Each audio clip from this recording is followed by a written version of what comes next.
যুগ যুগ ধরে মানুষের কৌতূহলের অন্যতম এক নাম পিরামিড। পৃথিবীর সপ্তম আশ্চর্যের প্রাচীন নিদর্শন এই পিরামিডের নির্মাণ শৈলী নিয়ে মানুষের ভেতর নানা রকম জল্পনা কল্পনা রয়েছে। মানুষের তৈরি সবচেয়ে বড় স্থাপনা এটি, যা তৈরি হয়েছিল হাজার হাজার বছর আগে। 1889 সালে আইফেল টাওয়ার তৈরির আগ পর্যন্ত প্রায় 5000 বছর ধরে মানুষের তৈরি সবচেয়ে বড় স্থাপনা ছিল এই পিরামিড। মিশরীয়দের তৈরি পিরামিডের অনেকগুলোই ধ্বংস হয়ে গেছে। মিশরে অসংখ্য পিরামিড রয়েছে, তবে সবচেয়ে বিখ্যাত 3টি পিরামিড অবস্থিত মিশরের গিজা মালভূমিতে। এই 3টি পিরামিডের ভেতর খুফু পিরামিড হলো সবচেয়ে বড়। দ্বিতীয় বৃহৎ পিরামিড খাফুরের পিরামিড, এটি রাজা খুফুর ছেলের জন্য নির্মিত। সবচেয়ে ছোট পিরামিড মেনকাওয়ের পিরামিড, যিনি ছিলেন রাজা খুফুর নাতি।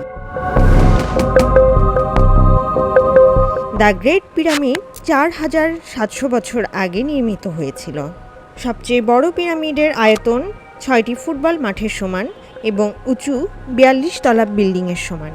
খুফুর পিরামিড তৈরি করতে 23 লক্ষ পাথরের ব্লক ব্যবহার করা হয়েছে। এই ব্লকগুলো নির্মাণস্থলে বয়ে নিয়ে আসা হয়েছিল প্রায় 500 মাইল দূর থেকে। আড়াই থেকে প্রায় 50 টন ওজনের ব্লকগুলো তারা কিভাবে এত দূর থেকে বয়ে নিয়ে এসেছে তা সত্যি বিস্ময়কর।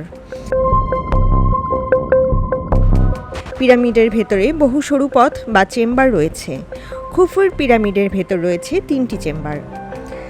কেন্দ্রীয় চেম্বারে রাখা হয় ফারাওদের মৃতদেহ, যেখানে পৌঁছতে পার হতে হয় 150 ফুট সিঁড়ি। এছাড়া রয়েছে নানা রকম হিডেন চেম্বার। আর্কিওলজিস্টদের মতে প্রায় 20 বছর লেগেছিল পিরামিডগুলো তৈরি করতে। কাজ করেছে 20 থেকে 50 লক্ষ শ্রমিক। গ্রেট পিরামিডের ওজন প্রায় 57.5 লক্ষ টন।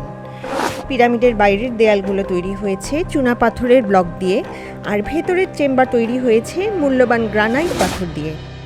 পাথরগুলো এত নিখুঁত করে কাটা যে তা বর্তমান সময়ের আধুনিক যন্ত্রাংশ দিয়েও কাটা সম্ভব নয়। এত সূক্ষ্মভাবে পিরামিডের পাথর একটির সাথে একটি বসানো হয়েছে যে বাইরে থেকে পানি বা আর্দ্রতা প্রবেশ করতে পারেনি হাজার হাজার বছর ধরে। ভেতরে ব্যবহৃত গ্রানাইট পাথরগুলো আর্দ্রতা প্রতিরোধী, আর তাই হাজার হাজার বছর ধরেও পিরামিডের ভেতরে রাখা ফেরাউনদের মমি অক্ষত আছে। এই তো গেল পিরামিডের কথা। এবার বলছি মমির ব্যাপারে। প্রাচীন মিশরের রাজাদের উপাধি ছিল ফারাও বা ফেরাউন। তাদের মৃত্যুর পর পিরামিডের ভেতর মমি করে রাখা হতো।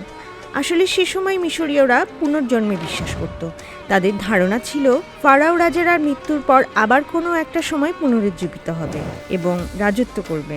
পিরামিডে এজন্য রাজার মমির সাথে তার ব্যবহৃত মূল্যবান জিনিসপত্র, পোষা প্রাণী, দাসদাসী, এমনকি কোনো কোনো সময়ে রানীকেও সমাহিত করা হতো।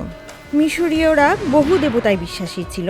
তাদের মধ্যে প্রধান ছিলেন সূর্য দেবতা রা। ফারাও রাজাগণ নিজেদেরকে সূর্য দেবতা রা মনে করতেন। তাদের বিভিন্ন দেবতাদের চিত্র পিরামিডের দেয়ালে চিত্রিত আছে। এছাড়াও চিত্রিত আছে রাজা এবং প্রজাদের চিত্র। পিরামিডের ভেতর থেকে আরও উদ্ধার করা হয় মিশরীয় চিত্রলিপি, যার নাম হায়ারোগ্লিফিক। হায়ারোগ্লিফিক হলো মিশরীয় লিপি বিশেষ। পিরামিডের আরেকটি আশ্চর্যপূর্ণ ব্যাপার হলো এগুলো নক্ষত্রপুঞ্জের সাথে সামঞ্জস্য রেখে পিরামিডগুলোর উত্তর দক্ষিণ বরাবর স্থাপন করা হয়েছে। পিরামিড নিয়ে বহু বছর গবেষণা করেও এর বহু রহস্য আজও উন্মোচন করা সম্ভব হয়নি। আগামী সময়গুলোতে হয়তো পিরামিডের আরও রহস্য উন্মোচন হবে, সেই অপেক্ষায় রয়েছে সারা বিশ্ব।